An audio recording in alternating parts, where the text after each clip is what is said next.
ભોળો હોય ત્યાં ભગવાન છે, એ વાત ફાઇનલ છે. અત્યારે સંતો બેઠા એટલે એક દાખલો આપી દો, મજા આવે એવો જ્ઞાન સાથે ગમતની વાત. એક બાપુ, એક આપણે સંતો આપણે આવે ને ટેલ કરવા, જે સંપ્રદાય કે જે કાંઈ પરિવારના સાધુ હોય એ વર્ષે એકવાર એ પરિવારમાં આવતા હોય. અવાજ ન કરતા, બાકી બધું રેડી છે. ચા આપજો બધાને, ચા આપજો. અને મારો વારો આવે ત્યારે ચા આવે, જો મારી કટડાય તો જો. અને આગળ મારો વારો પૂરો થાય તો ચા એ વહી જાય, કાંઈ વાંધો નહીં, એ ભલે ને વહી જાય. પણ વાત એ કરતો હતો કે બાપુ આવેલા ફરતા ફરતા એક ભાઈના ઘરે, અને ક્યાં હે બચ્ચા, ક્યાં ચલ રહા હે? બાપુ બધું રેડી હો, તમે જો ફાળો ન માગો બધું રેડી છે બાપુ. अरे बेटा कुछ तो देना पड़ेगा ने, खाली हाथ थोड़ा जाऊंगा मैं. कि बापू एक काम करो, हमारा छोकरो एक लेता जाओ. અને છોકરો ભાઈ આમ જો આય અઢી અઢી રોટલા ખાય, અઢી શેર લોટ, એટલે અઢી શેર લોટના રોટલા ખાતો એટલે એનું નામ અઢિયો પાડેલું. આ એ બાપુની કથાનો પ્રસંગ, આ બધા ખાસ ફરમાઈશ આવે એટલે કહો અઢિયો નામ. હવે સાંભળજો, લેર આવી છે. એટલે કીધું બાપુ આને લેતા કોઈ બાત નહીં, પુત્ર કા દાન કરતે હો તો બહુ બઢિયા. એટલે ઓલો છોકરો કે બાપુ આપણે આવીએ, બાકી રોજ અઢી શેર જો હે હો. અને સાધુની જગ્યામાં સાહેબ ખાવાનું થોડું ખૂટે. ભારત વર્ષનો સાધુ એમ થોડો કે હું તને ઓછું ખવડાવી. કાળ ને ધરવેલાના દાખલા છે ભારત. કે કોઈ વાંધા નહીં બેટા, એક ઘર ઓર માંગ લુગા, લેકિન ચાલ ગયા. ઓલો રોજ તમને કહે તમને, પછી તો બાપુ ત્યાં ચોખા ઘીના પરોઠા દાબે અઢી અઢી શેરના. એમાં 11 એકાદશી આવી. एकादशी ने अगली रात बापू ये कीधु कि कल एकादशी है, सभी को उपवास करने का है आश्रम में. बोलो के बापू आपने नहीं बकता, आपने આવી બોલી નહોતી કરી, અને હવે તમે મને પાછો કાઢશો તો તમારું સાધુત્વ લાગશે. બાપુની નકુસા માંગલી નાખી દીધી માર દીકરા, આવો બુદ્ધિ વાળો. पर बेटा हमारे आश्रम का ए सदियों से चला रहा है ये हमारा परंपरा कि बापू बुद्धि बात हाशी मने मारू सीधू नाखू, हूँ आश्रम में बाहर रांधी खाए. એટલે બાપુ કીધું अच्छा बेटा कोई बात नहीं, सामने नदी है, नदी के किनारे बैठा बैठा तेरे हाथ से रोटी पका लेना और खा लेना. એ કે અઢી શેર લોટ પેલો હવારમાં એને અઢી શેર લોટ ને એનું સીધું આપી દીધું. અને આ છોકરો અઢી શેર લોટ અને બાકી એની સામગ્રી લઈ અને નદીના ઘાટ ઉપર વહી ગયો, વાસણ ને બધું એ કોથળામાં બાંધી સુલો બનાવ્યો. નદી તો હતી, કમ્પ્લીટ કર્યું. પણ એમાં સંતે હાથ કર્યો કે ઇધર આ બેટા, રસોઈ હો ગઈ? કે हाँ. एक बात सुनना, ठाकुर जी के थाल धर कर बाद में खाने का. ઠાકોરજી ને થાળ ધરી અને પછી ઠાકર ને જમાડ્યા પેલા જમતો નહીં. કાંઈ વાંધો નહીં, રસોઈ તૈયાર થઈ. અને સાહેબ ઠાકોર ને કોઈ દી નામ સાંભળેલું નહીં. આણે ઠાકોર શું કહેવાય ઈ એને ખબર નહીં. કોરી સિલોઈટ અને ઠાકોર નું નામ લખાઈ ગયું. થાળી માથે આમ ઢાંક્યું અને પછી આખું વિસી ગયું કે હે મારા ગરુના ઠાકર, હે ગરુ એના ઠાકર, ઝટ આવો તમે જમી લો, પછી હું ઝપટ કરું. કારણ કે હાછેરા જોઈએ તેથી ભૂખ બહુ લાગે. આંખ ખોલી તો અખિલ બ્રહ્માંડ નો અધિપતિ ભોળા હૃદયથી આકલો છો ભાઈ, રામ બેઠા બેઠા જમતા. હાશે ના ઓય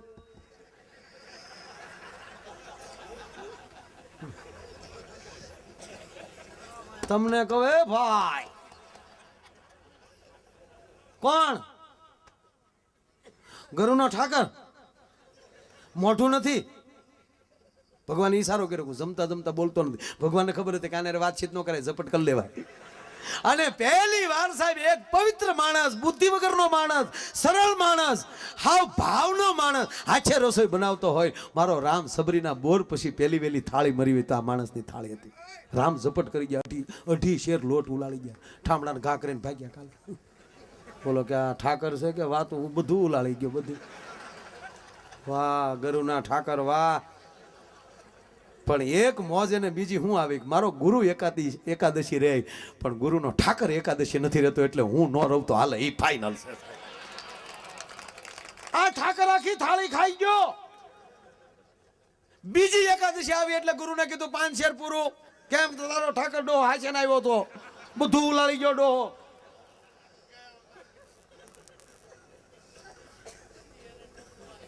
પાંચ શેર આપ્યું. 2 જણાની રસોઈ થાય એટલું તૈયાર કરી બીજી એકાદશી અને આમ બરોબર થાળી ઢાંકીને કીધું કે હે મારા ગુરુના ઠાકર હંવિયાવો તૈયાર કરી નાખ્યું બેયનું. ભગવાન રામ નીકળ્યા માં જાનકીએ કીધું કે ઓલે ખરે ઓલી એકાદશી ક્યાં એકલા એકલા જમી આવ્યા? તો કે હાલો બેયનું તૈયાર છે.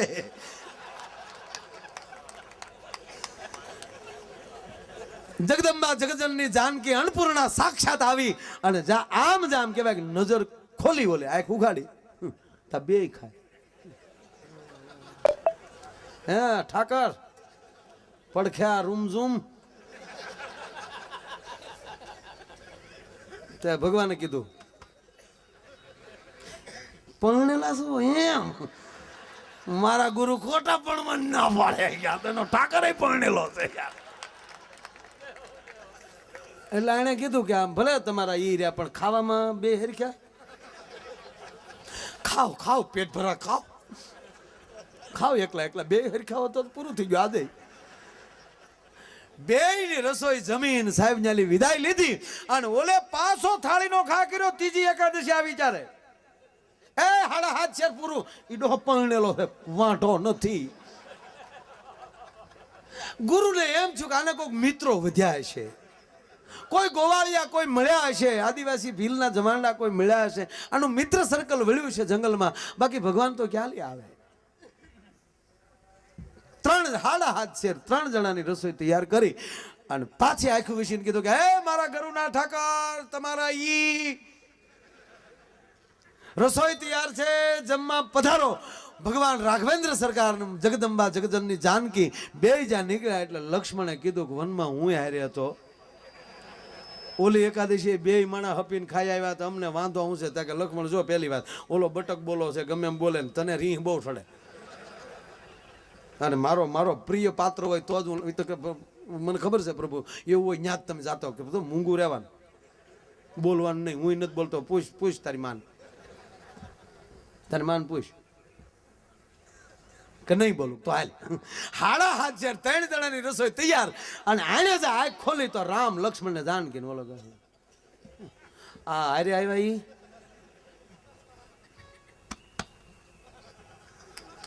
એટલે તમારો નાનો ભાઈ ખાઈ જાઓ બીજું મારી નાખવા જ આવ્યા પછી ક્યાં વાત છે?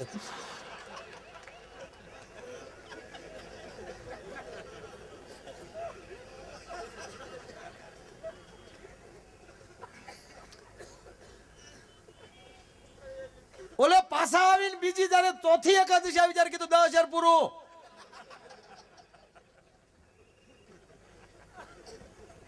ઈ એકલો નથી, એનો ભાઈ આવ્યો તો આરે. ઈ તો ડોળાય કાઢતો તો હામો એવો કતરાતો તો. પણ તમારા ઠાકરનો ભાઈ હતો એટલે હું ત્યાં સુધી હજી આ માણસને કોરી સિલોટ છે સાહેબ. આ કોણ આવે છે એ ખબર નથી.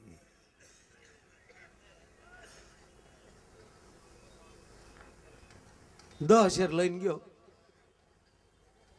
પાછો ગયો ત્યાં ગુરુ પાસે. 10 શેર નહીં લઈને કોઈક વજુ કર્યું. 12 શેર પૂરું કરો. એટલે ઓલા જે હતા એ ને એક મારું એટલે મારે ભૂખ્યું ન રહેવું પડે. તોય ગુરુને તો એમ જ છે કોઈક મિત્રો વધ્યા છે. 12 શેરનું સીધું લઈને ગયો એ માણસ અને કાંઈ રાંધ્યું નહીં. એમણે ઢાંકી અને કીધું એ મારા ગુરુના ઠાકર એના એનો ભાઈ ને આવો. ઓલા આવ્યા એટલે માથે કપડું લીધું રાંધો.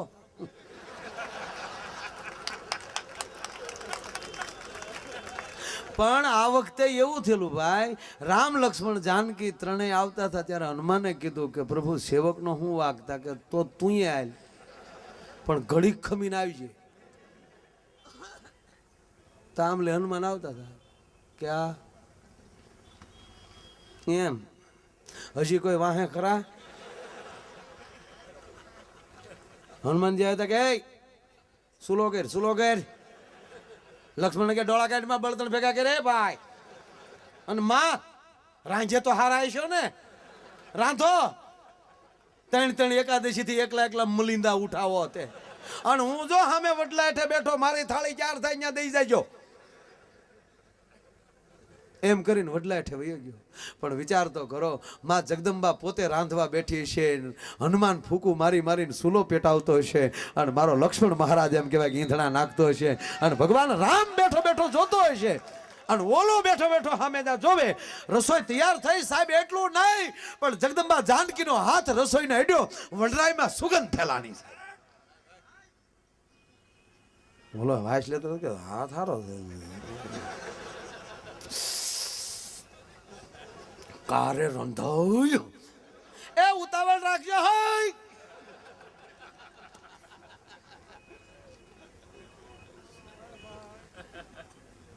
થાળી દઈ જાયજો.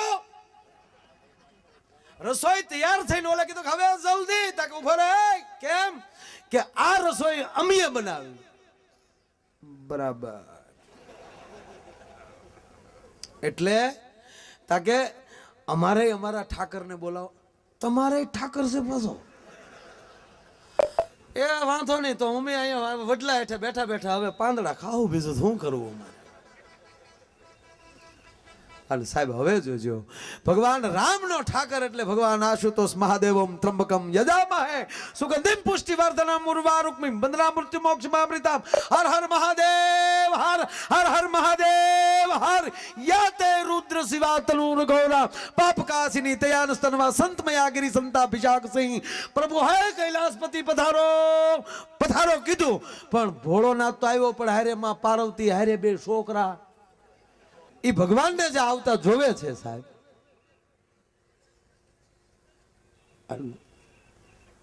બધાય જમી લીધા, અને ત્યારે માં જાનકી એમ કહેવાય પોતે હાથમાં થાળી લઈને ગયા, અને ઓલો જે અઢિયો બેઠો થયો એને કીધું કે નથી ખાવું આમાં. એટલે હું ખાયા બે કોળિયો લઈને ગયેલા.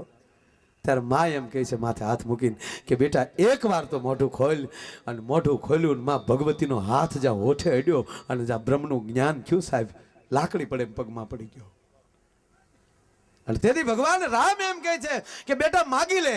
કે બાપુ શું માગું તમારી પાસે, પણ એક વાત રાખો. શું કે મારો ગુરુજી સાચું નથી માનતો, મારા ગુરુને લઈને આવું ત્યાં સુધી હટો તો તમને રામ દુહાય છે. એકવાર મારા ગુરુ દર્શન કરી લે. અને સાહેબ ઈ છોકરે હડી કાઢી અને એમ કહેવાય કે ગુરુને કીધું કે અત્યાર સુધી તમે મને ખોટો માનો છો, એકવાર દર્શન કરી લ્યો, નહીં તેરા મોકો નહીં મળે. સાહેબ શિષ્યએ હાથ પકડ્યો, ગુરુને ડોટ મૂકીને લાવે છે. અને ગુરુએ જે આમ નજર ફેરવી તો રામ લક્ષ્મણ જાનકી હનુમાનજી ભગવાન આશુતોષ મહાદેવ ભોળિયોનાથ માં પાર્વતી કાર્તિકેય અને ગણપતિને જ્યાં જોયા સાહેબ, પરમાત્માને નો પગે લાગ્યા, ગુરુ શિષ્યના પગ પકડ્યા. કે ગાંડા તું તો મારો ગુરુ નીકળ્યો, આ તું ન હોત તો મને આનો સાક્ષાત્કાર કોઈ ન કરાવત. એ બધા ભોળો હશે, ન્યા ભગવાન હશે, અને એ ભોળપણ એ પરમાત્માની કૃપા હોય તો જ આપણે આવું મોજ કરી શકીએ. જે કાને તાળીઓથી વધાવો. એટલે એ તારી તાળીઓ વાગ્યો છે બધા, કારણ કે એટલા બધા માણસમાં માઇક મેળવવું એ બહુ અઘરી વાત છે. તમે બધું મેળવી શકો, બે વસ્તુ નો મેળવી શકો, માઇક અને વાઇફ. આ ભાગશાળી હોય એને સેટિંગ થાય. એક હાવ નાની એવી જોક્સ કહું, જો આમાં ટ્યુબલાઇટ થાય એટલે માનવાનું તમે આર પાર ઉતરી ગયા. એક ભાઈની ઘરે મહેમાન આવ્યા, મહેમાનને લઈને ઘરે ગયો, પણ ઘરના એટલા બધા આકરા પાણીએ આણે આ ભાઈએ પહેલી વાર આ પ્રયોગ કરેલો. મહેમાનને બેહાડીને સીધો રસોડામાં ગયો, અને પત્નીના પગ પકડ્યા. ત્રાહીમામ શરણાગત છું, આવો અખતરો હું કોઈ દી કરું નહીં, પણ આ જે મહેમાન આવ્યા એની ઘરે હું 10 વાર જમી આવ્યો છું. તારી ગા, તારો કૂતર્યો, તારો મીંદડો, એક વાર આ મહેમાનનું ભાણું હાચવી દે, બાકી કોઈ દે પ્રયોગ નહીં કરું. બાઈ જે એની પત્નીએ જે ગગલાવ્યો કે આવા ધંધા તે કીધું ના શરૂ કર્યા, કે પણ કોઈ દી આ સાળો ન કરું. તું આમ પાછું આ મહેમાન સાંભળે હો, કારણ કે મકાન નાનું હતું એટલે અવાજ આવતો હતો, એટલે મહેમાને કીધું કે નહીં ગોઠવાય તો ગયું લ્યો. 2 કલાક આવી રીતે વિનંતી કરી ત્યારે માઇન્ડ કઢી રોટલામાં હા પાડી. પછી કીધું કે હવે બેસો મહેમાન પાસે, હમણાં આગળ તૈયાર થઈ જાય ને પછી બોલાવું, જાઓ બેહો ત્યાં. એટલે મહેમાનની પાસે પછી જાય એટલે વાતો કંઈક કરવી પડે. એટલે ગરધણીએ ધીરે ધીરે વાત શરૂ કરી. કંઈક વાતો કરવી ને મહેમાન આરે, હવે સાંભળો, હવે ટ્યુબલાઇટ થાય તો થાય. એટલે ગરધણીએ એટલું પૂછ્યું મહેમાનને કે હવે હોળી આડું કેટલું? એટલે મહેમાને કીધું કે મૂળ આ દિવાલ. મારે તો 2-3 ગામે આડા છે, પણ તારે તો આ મૂળ દિવાલ. આમ ગયા ભેગી પ્રગટેલી પડી તારી ઘેર. એના નામ નો રે સાહેબ. એ જી તારા આંગણિયા એ પૂછીને જો કોઈ આવે ને હેજી ગાવકારો મીઠો આપજે રે જીવી એ જી તારે કાને રે હે સંકટ કોઈ સાંભળાવે રે બને તો થોડું તાપજે રે